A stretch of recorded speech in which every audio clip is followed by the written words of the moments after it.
loss expert and author of several different FitYummyMummy fat loss resources, all designed to help you get an even better body back after having a baby.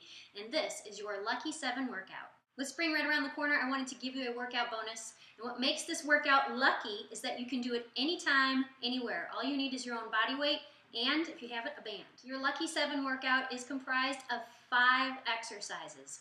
You're going to be completing 7 repetitions of each exercise and completing as many rounds as possible within 7 minutes. To help you get started, I'm going to demonstrate each of those exercises and show you modifications that you can use if needed. Check it out. Exercise number 1 is the reverse lunge. Reverse lunge simply means you're going to be stepping back behind yourself into a lunge position, lowering down so that each leg bends into a 90-degree angle. That front shin is vertical, so that way your knees do not extend past your toes. Weight is in that front heel, so you drive out of that front heel to come back up to stand. Switch legs and alternate, dropping back into the lunge on the opposite side. From the side, so you can see what that looks like, and you'll notice my posture stays nice and tall. So stepping back, dipping down, look at the angle of both of my knees. Notice my posture is nice and tall and proud. There is no leaning forward, and there's no touching of the thigh, no cheating. Step it forward and reverse. So you're going to be alternating this during the workout. If lunges are not something that you like to do or able to do because of your knees, you can always choose to do a split squat. So same thing, you're going to step back into that lunge position, check that your posture is nice and tall, tilt your pelvis forward, core is engaged. Now, weight is in that front heel and back toe. From here, all you're going to do is dip down to as far as what feels comfortable to you and drive it back up. Nice and slow and controlled. And yes, you absolutely will feel this. Exercise number 2, pledge push-ups. Now, if you cannot do a full floor push-up, that's okay. I'm going to show you a modification, but if you can, this is the way you're going to do it. You want to make sure that you get in the top of a push-up plank position. So wrists are directly under your shoulders, kicking your feet back. Notice nice, solid plank position. Then from here, your elbows go back. They're pointed back at a 45 degree. Chin is tucked. You lead with your chest, not your head and neck, and you lower as one solid unit into the bottom of the push-up. Then you drive back up. Notice my form did not break. Then from here, squeeze those glutes as you tap each shoulder, lifting your arms off of the mat into that pledge. This is what it looks like from the front. So once again, notice my shoulders and my elbows. Everything's nice and stacked. Notice my elbows go back 45 degrees. Nothing else breaks. Squeeze those glutes. And fine, yes, you can do it on your knees, but I highly encourage you to perform the push-up at an incline against a counter or a step, because when you do it on your knees, what happens is we kind of cheat and we miss out on activating our core. So when you are performing it at an incline, you can really focus on that solid plank position that you wouldn't have otherwise on your knees. Exercise number 3, grab a band. I love Dave the Bandman Schmidt's resistance bands because they're continuous loop and you can do so many different things with this. If you need access to Dave's bands, just send me an email, holly@FitYummyMummy.com. Now you can do the band row a couple different ways. You can step into your band and create the right amount of resistance, so walking your hands down, or if you know you need the challenge, doubling up the band and stepping into it, so now you have these handles here on the sides.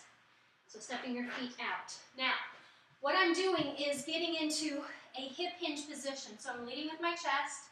My knees are soft. They're not locked out. My chest is out. My back is flat. My shoulders are going to stay nice and packed. Then from here, keeping that core nice and engaged. Once again, I'm going to stand up, coming forward into that hip hinge position. Check your pelvis, tilt it down, activate that core. Chin is tucked. Now you're going to pull those bands back to the sides of your chest, keeping your elbows close. And think of pinching your shoulder blades at the top. Now the other key to this movement is once you pinch, resist the pull of the bands back down to start. It's going to double up the effectiveness and the intensity of the movement. Also notice, nothing else in my body is moving. I'm not using momentum with my whole body, my torso. The only thing moving are my arms, and that's really going to give your back a great workout. If for some strange reason you have no bands, you can still do a bodyweight-based movement that will allow you to activate your back. You can choose to do Ys or Ts. Same thing, you want to do that hip hinge position. So hinging forward at the waist, nice flat back. Then from here, arms hanging down from your shoulders, keeping those shoulders packed. You can bring your arms out to the side, forming a T, pinching your shoulder blades and lowering with control. Or you can bring them up and out into a Y. Whole time making sure this is nice and tight and engaged, and you're really focusing on activating your upper back. What you're doing is a side plank reach through, and if you don't want to do the reach through, that's fine. You can just modify and do the side plank. What you want to do to get set up in the side plank is come down onto your forearm. Make sure that your elbow is directly under your shoulder. Then you're going to kick your feet out. You can stagger your feet, or if you just want to modify and do up on your knees. The key is when you raise yourself up, you're also pushing your hips forward. So it's activating your glutes as well. Then from here, raising that one arm up, keeping your hips elevated, you're going to scoop your arm through, looking at your bicep or your shoulder, or your Jake the Pirate ship in the background. Then come back up, reaching up to the ceiling, checking again to make sure that those hips stay elevated, core is activated. So you're reaching through and coming all the way up. During the workout, you're doing 7 on that side, flipping it around, and doing it 7 on this side. Once again, making sure you're pushing those hips not only up, but forward.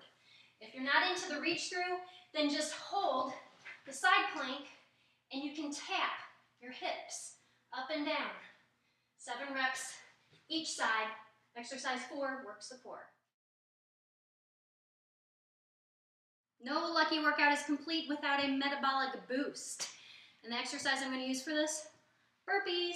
Everybody loves burpees, right? I love burpees because you can modify them so that no matter what fitness level you are, you can do a burpee. I will show you what I mean. First, I'm going to show you the advanced version. You are going to start from standing position. Squat down, place your hands on the mat. Kick your feet out into that plank position. Kick them back in. Jump up. Arms up overhead, getting up that height into the jump. So this is the flow.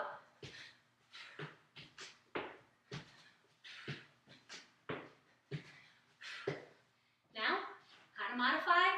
Sure, watch this. Come down.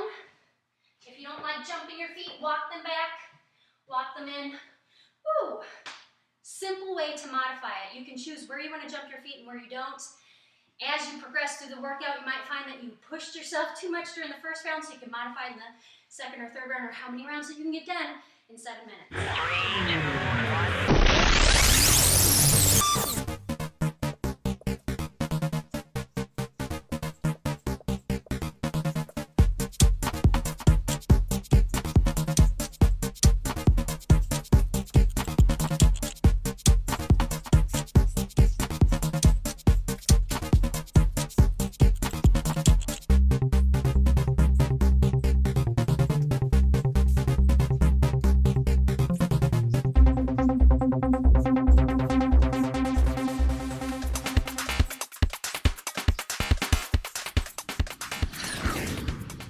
And there you have it, your lucky 7 workout. See how many rounds you can complete in 7 minutes. And hey, the harder you work, the luckier you get. For more Get Your Body Back tips for moms, be sure to stay tuned and follow FitYummyMummy.